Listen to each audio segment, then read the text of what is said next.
আসসালামু আলাইকুম। আশা রাখি সবাই ভালো আছেন। আলহামদুলিল্লাহ, আমিও ভালো আছি। আমরা জানি যে বিশেষ সাংকেতিক চিহ্ন প্রয়োগ করে বাংলা ভাষা শব্দ এবং বাক্য গঠন করা হয়। এই নিয়মগুলো জানা খুবই প্রয়োজন। আমি আরও একবার আলোচনা করছি। আমরা জানি যে বিশেষ সাংকেতিক চিহ্ন প্রয়োগ করে বাংলা ভাষার শব্দ এবং বাক্য গঠন করা হয়। এই নিয়মগুলো জানা খুবই প্রয়োজন। বিগত আলোচনায় আকার, হর্ষ ইকার, দীর্ঘ ইকার, হর্ষকার,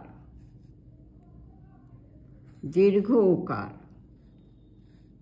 এই 5টি সাংকেতিক চিহ্ন দেখানো হয়েছিল। আজকের আলোচনায় থাকছে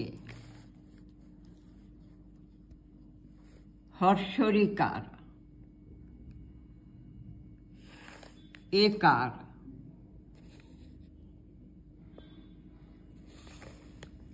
ঐকার, ওকার,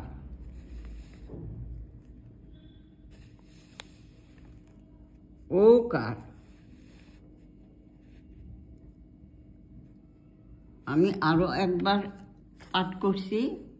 আজকের আলোচনায় থাকছে হর্ষরিকার, একার, ঐকার, ওকার, ওকার।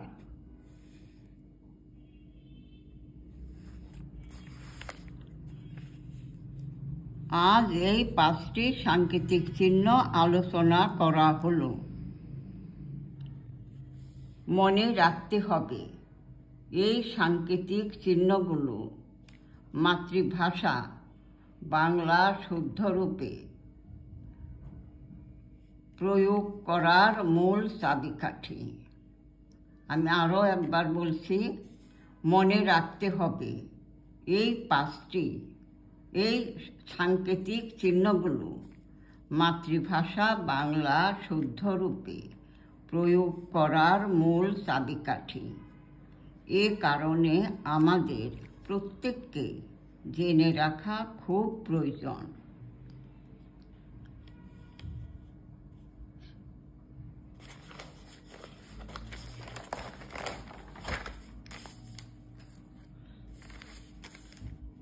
আশা রাখি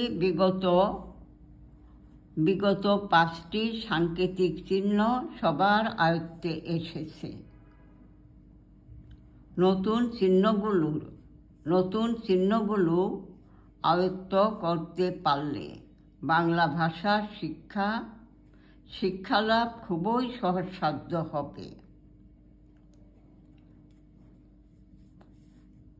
আমি আরও একবার বলছি, আশা রাখি বিগত 5টি সাংকেতিক চিহ্ন সবার আয়ত্তে এসেছে। নতুন চিহ্নগুলো আয়ত্ত করতে পারলে বাংলা ভাষার শিক্ষালাভ খুবই সহজসাধ্য হবে।